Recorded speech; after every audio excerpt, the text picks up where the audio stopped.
পবিত্র কোরআনের সূরা আরাফের 12 থেকে 17 নম্বর আয়াতকে সামনে রেখে আমি এখান থেকে শুরু করছি। আপনারা সবাই জানি যে আল্লাহ রাব্বুল আলামিন যখন শয়তানকে বলেছিল আদম আলাইহিস সালামকে সিজদা করার জন্য, সে আদম আলাইহিস সালামের শানে নবুবতে বেয়াদবি করেছিল। বেয়াদবি করার পরে আল্লাহ রাব্বুল আলামিন তাকে জান্নাত থেকে বের করে দেন। বের করার সময় সে আল্লাহ রাব্বুল আলামিনের সাথে তার একটা কথোপকথন হয়। সে বলেছিল আনজিরনি ইলা ইয়াউমি ইউবাসুন, আমাকে কিয়ামত পর্যন্ত বেঁচে থাকার একটা সুযোগ করে দেন। বলে ফাইন্নাকা মিনাল মুনজারিন, সুযোগ দেয়া হলো। তখন সে আল্লাহ রাব্বুল আলামিনকে বলছে সুম্মা লা আতিয়ান্নাহুম মিন বাইনি আইদিহিম ওয়া মিন খালফিহিম ওয়া আন আইমানিহিম ওয়া আন শামাইলিহিম ওয়া লা তাজিদু আকসারাহুম শাকিরিন। তখন সে আল্লাহ রাব্বুল আলামিনকে বলে যে আমি আপনার বান্দাদেরকে সামনে থেকে, পেছন থেকে, ডান থেকে, বাম থেকে আমি চতুর্মুখী হামলা করব। তো হামলার ফল কি হবে? ওয়ালা তাজিদু আকসারাহুম শাকিরিন, আপনি তাদের বেশিরভাগকে হেদায়েতের রাস্তায়, সিরাতুল মুস্তাকিমের রাস্তায় পাবেন না। কেন পাবেন না? কারণ আমি বসাই থাকবো সিরাতুল মুস্তাকিমের উপর। লাআকুদান্না লাহুম সিরাতাকাল মুস্তাকিম, আমি সিরাতুল মুস্তাকিমের উপর বসা থাকবো, গেটে বসা থাকবো। যারা আসবে তাদেরকে মাল্টি ডাইমেনশনাল চতুর্মুখী হামলা করব।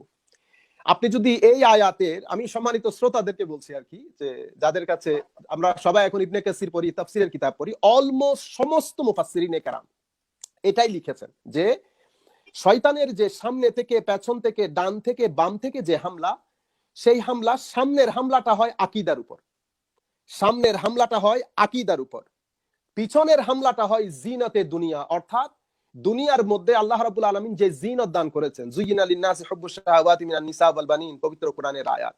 আপনাকে দুনিয়ার মধ্যে, অর্থাৎ দুনিয়া দাঁড় করার জন্য, আমরা দুনিয়াদারি কেন করি? হয় চেয়ারের জন্য করি, টাকা পয়সার জন্য করি, নতুবা আমাদের যে অপোজিট লিঙ্গ, সেই লিঙ্গের প্রতি এক ধরনের একটা আমাদের স্পৃহা, এক ধরনের একটা টান থাকে। এই তাবৎ বিষয়গুলোর মাধ্যমে শয়তান কুমন্ত্রণা দেয়, এটা তার পেছনের হামলা। এরপরে সে ডান দিক থেকে হামলা করে। ডান দিক থেকে হামলাটা কিসের? আমাদের মধ্যে আমরা কেউ নামাজ দোয়া পড়ি, কারো এলম বেশি, কারো টাকা, মানে আমাদের যে হাসানাত গুলা আছে, আমাল গুলা আছে, আপনি দেখবেন যারা 5 ওয়াক্ত নামাজ পড়ে তাদের গায়ে হাত দেওয়া যায় না, এত গুরুর।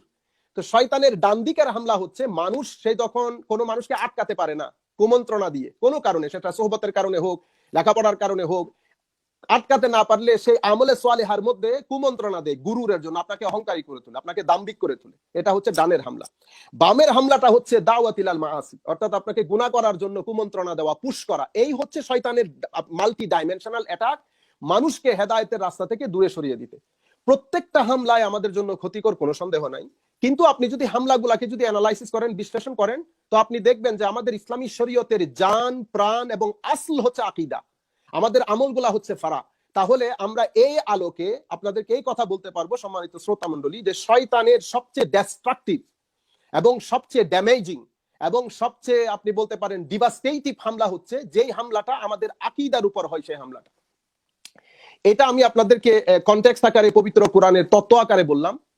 এরপরে আমি আজকে আমাদের এই টোটাল হামলাটাকে যদি আমি প্রধানত 2 ভাগে ভাগ করতে পারি, প্রধানত একটা হামলা, মানে একটা প্রকার হবে ধর্ম বিমুখতা তথা এলহাদের হামলা। বর্তমান যুব সমাজ, আমাদের যে নতুন প্রজন্ম, আমরা যারা কলেজ বিশ্ববিদ্যালয়ে যাচ্ছি, আমরা প্রথম যেই হামলার সম্মুখীন হচ্ছি, যেহেতু আমাদের রাষ্ট্র এক্সট্রিম সেকুলার রাষ্ট্র, কোন রাষ্ট্রে যখন পরিপূর্ণরূপে সেকুলারিজম প্রতিষ্ঠিত হয় এবং রাষ্ট্র একটা প্রসেস অফ সেকুলারাইজেশনের মধ্য দিয়ে যায়, তো যখন রাষ্ট্র একটা প্রসেস অফ সেকুলারাইজেশনের মধ্যে যায় এবং এক্সট্রিম সেকুলার হয়ে যায়, সেই সমস্ত রাষ্ট্রের মধ্যে ধর্মের গ্রিপটা আস্তে আস্তে কমে আসে। ধর্মের গ্রিপটা সেই বিভিন্ন কারণে, সেটা আমরা পরবর্তীতে আলোচনায় আসবো, যেহেতু আমরা ধারাবাহিক আলোচনা করব, ধর্ম বিমুখতা কেন বাড়ে, এর উদ্দেশ্য, এর কারণ কি, পরিপূর্ণ বিষয়টা আমরা আলাপ করব। তো একটা হচ্ছে ধর্ম বিমুখতা, এটা একটা হামলা। আরেকটা মৌলিক হামলা যেটা উইদিন মুসলিম কমিউনিটি, মুসলমান আলেম সমাজের মাধ্যমে হয়েছে, সেটাকে আমরা রিলিজিয়াস বলতে পারি। এটা রিলিজিয়াস ইন নেচার, ওইটা সেকুলার ইন নেচার। তো রিলিজিয়াস হামলাটা যেটা হয়েছে, সেটার মধ্যে আমি যেটা আমার মতানুসারে, আমি আমার গবেষণা অনুযায়ী আপনাদেরকে বলছি, আমি কথাটা এইভাবে বলবো। উম্মতে মুসলিমার গত 1400 বছরের ইতিহাসে অসংখ্য বড় বড় ইমামগণ আমাদের দ্বীন ইসলামের খেদমত করেছেন, সেটা আকীদার প্ল্যাটফর্মে হোক, সেটা তাফসীরের প্ল্যাটফর্মে হোক, হাদিসের প্ল্যাটফর্মে হোক, ফিকার প্ল্যাটফর্মে হোক। কিন্তু কিছু কিছু মনীষী, তাদের প্রভাব উম্মতে মুসলিমার উপর তাদের পরবর্তীতে এত বেশি হয়েছে, যেটা সমসাময়িক বা তার পরবর্তীতে আগত ইমামদের হয়নি। এই ধরনের একজন ইমাম হচ্ছেন ইমাম গাজালি রহমতুল্লাহি আলাইহি। ইমাম গাজালি রহমতুল্লাহি আলাই, তার পরবর্তী, যাকে হুজ্জাতুল ইসলাম বলে, আমরা সবাই জানি, হুজ্জাতুল ইসলাম। এবং এমন ইমাম, আপনি অবাক হয়ে যাবেন, আমি এটা আপনাদেরকে তত্ত্ব আকারে বলছি, যে বর্তমানে বা গত 20-40 বছরে ইউরোপের মানুষ, যত মানুষ ইসলাম ধর্ম গ্রহণ করেছে, বলা হচ্ছে 50% উপর ইসলাম কবুল করেছে শুধু ইমাম গাজালিকে স্টাডি করে। ইমাম গাজালি কিন্তু দুনিয়াতে নাই, ইমাম গাজালিকে স্টাডি করে ইসলাম কবুলকারীর সংখ্যা 50%-এরও বেশি। আপনি এবার চিন্তা করতে পারেন এই ব্যক্তির প্রভাব, কেন এই ব্যক্তিকে হুজ্জাতুল ইসলাম বলা হতো। উনার প্রভাব মোর দেন 95% মুসলমানের উপর। এটা কোনো মানে অন্ধ ব্যক্তিও স্বীকার করবে। কিন্তু এখন তো স্বাভাবিকভাবে মানে মূর্খতার যুগ, দাম্ভিকতার যুগ এবং উগ্রতার যুগ, যার কারণে অনেক সত্য কথা আমরা মেনে নিতে চাই না। আমি এখন একাডেমিকলি আপনাদেরকে বলছি তত্ত্ব আকারে। এর মধ্যে আরেক ব্যক্তি, আমরা জানি ইমাম গাজালি রহমতুল্লাহ আলাইহি, সোফেরা আই ক্যান রিমেম্বার, ইমাম গাজালি রহমতুল্লাহ আলাইহি 550 হিজরিতে জন্ম। এরপরে প্রায় 150 বছর পরে, 150-200 বছর পরে ইবনে তাইমিয়ার আগমন।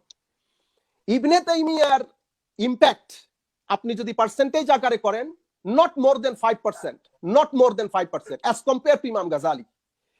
ইবনে তাইমিয়ার পরবর্তীতে ইবনে তাইমিয়ার আইডিওলজি, তার এক্সট্রিমিজমের কারণে এবং টোটাল আইমায়ে ইসলাম অর্থাৎ উম্মতে মুসলিমার যে একাডেমিক হিস্ট্রি, 95% টু 99% একাডেমিশিয়ানকে বৃদ্ধাঙ্গুলি প্রদর্শন করে ইবনে তাইমিয়ার নিজস্ব একটা থট সমাজকে দিয়েছে, যার কারণে ইবনে তাইমিয়ার আকীদা বিষয়গুলা সমাজের মধ্যে অ্যাকসেপ্টেড হয় নাই। আর তখন মুসলমানদের শাসন ছিল ইবনে তাইমিয়ার এই বিষয়, কারণ ইবনে তাইমিয়ার আকাইদি এই ফলসফাটা পরিপূর্ণ এক্সট্রিমিজমের উপর বেসড ছিল। কিন্তু আমাদের আনফরচুনেটলি খেলাফতে উসমানিয়ার পতনের পর সৌদি আরব সরকারে আসার পরে সৌদি গভর্নমেন্ট রাষ্ট্রীয়ভাবে ইবনে তাইমিয়াকে প্রমোট করা শুরু করে। রাষ্ট্রীয়ভাবে প্রথম ইবনে তাইমিয়া এবং ইবনে তাইমিয়ার আগে যারা নিজেদেরকে সালাফিয়া বলতো, সালাফিয়া, তো তাদের পার্সেন্টেজ ছিল লেস দেন 2%। তো সালাফিয়ার এই আকীদাকে প্রমোট করে ইবনে তাইমিয়া জান দেওয়ার চেষ্টা করে, প্রাণ দেওয়ার চেষ্টা করে। কিন্তু আনফরচুনেটলি এটার মধ্যে প্রাণ সঞ্চারিত হয় নাই। কেন হয় নাই? কারণ উম্মতে মুসলিমার 95% কে বৃদ্ধাঙ্গুলি প্রদর্শন করে। আর তখন এত বড় বড় ইমাম, কারণ আপনি আসছেন তো অনেক পরে, 600 হিজরির পরে। আপনার আগে ইমাম জুয়াইনি চলে গেছে, ইমাম গাজালি চলে গেছে, আপনার আগে ইমাম রাজি চলে গেছে, ইমাম বাকিলানি চলে গেছে, ইমাম ইবনে ফারুক চলে গেছে, ইমাম ইসফারাইনি চলে গেছে, ইমাম আশারি গেছে, ইমাম মাতুরিদি গেছে, ইমাম তাহাবি গেছে, যুগ বরেণ্য আইমাই কেরাম চলে গেছেন। আপনি আবার অ্যাজ কম্পেয়ার টু দেম, আপনি আবার কোন পুকুরের মাছ? আপনি সবাইকে বৃদ্ধাঙ্গুলি প্রদর্শন করে আপনি আকাইদি একটা ইন্ডিভিজুয়াল, আপনি একটা সেলফ স্টাইলড ইন্টারপ্রিটেটিভ একটা আকীদা আপনি দাঁড় করান, যেটা পরবর্তীতে সৌদি আরবের মাধ্যমে পরিপূর্ণ প্রাণ সঞ্চারিত হয় সেটাতে। সেই জিনিসটার কারণে সৌদি আরব গত 70 বছরে কোটি কোটি টাকা পৃথিবীতে খরচ করে, কোটি কোটি টাকা শুধুমাত্র ইবনে তাইমিয়ার এই আকীদাটাকে প্রচার করার জন্য। তো ইবনে তাইমিয়ার আকীদার মৌলিক দিক হচ্ছে এটা সাংঘাতিক উগ্র, সাংঘাতিক উগ্র। এবং এটার মূল থিম যদি আমি আপনাদেরকে বলি, আপনি শুরুতেই বলেছেন যে উগ্রপন্থা, মনে রাখবেন করোনার চেয়েও একটা জাতির জন্য, করোনার চেয়েও ডেস্ট্রাকটিভ হচ্ছে উগ্রপন্থী চিন্তা ভাবনা। সেটা যেই কোনো প্ল্যাটফর্মে হোক, সেটা সেকুলার প্ল্যাটফর্মে হোক, এইথিস্টিক প্ল্যাটফর্মে হোক, অথবা রিলিজিয়াস প্ল্যাটফর্মে হোক, এক্সট্রিমিজম এবং ইনটলারেন্স এটা একটা জাতির জন্য ক্যান্সারের মতো। কাজে আমাদের যে কোনো ভাবে এটাকে রুখে দাঁড়াতে হবে, এটাকে রুখে দিতে হবে, নতুবা আমাদের পরবর্তী প্রজন্ম যারা ধর্মকর্ম করবে এই জায়গায় আসবে, তাদের জন্য বড় হুমকি হয়ে যাবে। এবং ইবনে তাইমিয়া ওনার জীবনের, ওনার মৃত্যুর পরে প্রত্যেকটা সময় উম্মতে মুসলিমার মৌলিক ফিতনার মূলে ইবনে তাইমিয়া ছিল। আমি আজকে আরেকটা কথা আপনাদেরকে বলি, বর্তমান বিশ্বে যত উগ্রপন্থী আছে, সেটা আইসিস হোক, in the form of Taliban হোক, in the form of in any other forms, আপনি দেখবেন প্রত্যেকটা উগ্রপন্থী ইবনে তাইমিয়ার আদর্শ লালন করে। আমি এটা বলছি না যে ইবনে তাইমিয়ার আদর্শ লালনকারী সকল ব্যক্তি এক্সট্রিমিস্ট, সকল ব্যক্তি সন্ত্রাসী, আমি এটা বলছি না। কিন্তু আমি এটা অবশ্যই বলছি যে প্রত্যেক যারা পৃথিবীতে বর্তমানে উগ্রপন্থার সাথে জড়িত, সন্ত্রাসী কর্মকাণ্ডের সাথে জড়িত, রিলিজিয়াস প্ল্যাটফর্ম থেকে প্রত্যেকেই ইবনে তাইমিয়ার অনুসারী। এবং এই ইবনে তাইমিয়ার একে মানে খুব চেষ্টা করা হচ্ছে এটাকে জাগরিত করার জন্য। সেই পার্সেন্টেজটা 2% থেকে এখন করতে করতে হয়তো 20% এর মধ্যে এসেছে। 20% এর মধ্যে এসে আমি সহ্য করতে পারছি না, আমরা এফোর্ড করতে পারছি না। এখন এই পার্সেন্টেজ যদি 50% এ চলে যায়, আপনি চিন্তা করতে পারেন যে আমরা ঠিক কোথায় গিয়ে দাঁড়াবো। কাজেই আমি যেটা মনে করি যে এই বিষয়টা, এই উগ্রপন্থাটা এবং এটার যে বিষয়টা আমি আরো বেশি ডিভাস্টেটিভ মনে করি, সেটা হচ্ছে তাওহীদ প্রচারের সময় তানকিসে নবুয়ত, অর্থাৎ হুজুর করিম সাল্লাল্লাহু আলাইহি ওয়াসাল্লামের যে ইমেজ সেটাকে খাটো করা, বর্তমান প্রজন্মকে এই মেসেজ দেওয়া হয়েছে যে তৌহিদ মানি রেসালতকে একেবারে আপনি ওখান থেকে বের করে দেওয়া। অথচ সম্মানিত শ্রোতা মণ্ডলী যারা যেখানে বসে আমাদেরকে শুনছেন, পবিত্র কোরআনের মধ্যে আল্লাহর একত্ববাদের বিষয়ে যেই প্রেজেন্টেশন আল্লাহ পবিত্র কোরআনে দিয়েছেন, তার মধ্যে সবচেয়ে এক্সক্লুসিভ প্রেজেন্টেশন হচ্ছে সূরাতুত তাওহীদ বা সূরাতুল ইখলাস, কুল হুয়াল্লাহু আহাদ। আমি শুধুমাত্র আজকে ধারাবাহিকভাবে বলবো, শুধু 2 মিনিটের মধ্যে আমি একটা গ্লিমস আপনাদেরকে দিয়ে দিচ্ছি। মনে রাখবেন, রেসালত ছাড়া, রেসালতকে ডিসরিগার্ড করলে, রেসালতকে বাদ দিয়ে দিলে আকীদায়ে তাওহীদ কখনো ঈমান হয় না, ফিলোসফি হয়। তাওহীদের বাবে আমরা ওয়াহদাত, ওয়াহদানিয়ত, আমরা এই শব্দগুলা পাই। আপনি নিজস্ব জ্ঞান গরিমা দিয়ে, কোনো ব্যক্তি নিজস্ব বিবেক, বুদ্ধি, সায়েন্স, ফিলোসফি, যুক্তিবিদ্যা সবকিছু খাটিয়ে 30, 30, 40, 50 বছর স্টাডি করার পরে উনি এই সিদ্ধান্তে উপনীত হয়েছেন, এই রেজাল্টে এসেছেন যে পৃথিবীতে অ্যাবসলিউট ট্রুথ বলে একটা জিনিস আছে, একটা ওয়াননেস আছে। এই 50 বছরের গবেষণার পরে, ওয়াননেস পাওয়ার পরেও আপনাকে মুমিন বলা হচ্ছে না, আপনাকে খুব বেশিতে ফিলোসফার বলা হবে। আর আপনার এই থটকে আমরা কি বলবো? ফিলোসফিক্যাল থট, মতবাদ, এটাকে ঈমান বলা যাবে না। আরেক ব্যক্তি আপনার ঘরে কোনো কিছু না করে শুধুমাত্র নবী করিম সাল্লাল্লাহু আলাইহি ওয়াসাল্লামের কথাকে স্বীকার করে যদি বলে দেয় আশহাদু আল্লা ইলাহা ইল্লাল্লাহ, তাকে সে ব্যক্তি মুমিন। তার ওই তাওহীদ, এটাকে আমরা বলবো আকীদায়ে তাওহীদ। মনে রাখবেন।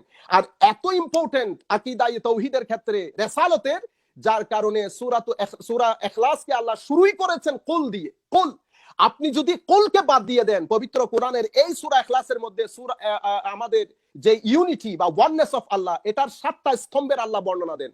এই 7টা স্তম্ভের, কুল হু আল্লাহু আহাদ, আল্লাহুস সামাদ, লাম ইয়ালিদ ওয়া লাম ইউলাদ ওয়া লাম ইয়াকুল লাহু কুফুয়ান আহাদ, এখানে 7টি স্তম্ভ। দেয়ার আর 7 ফাউন্ডেশনস, 7টি স্তম্ভ, যেটার কারণে আপনার আকীদায়ে তাওহীদ হয়। তার মধ্যে এই 7টি স্তম্ভের প্রথম স্তম্ভ হচ্ছে কুল, রেসালত।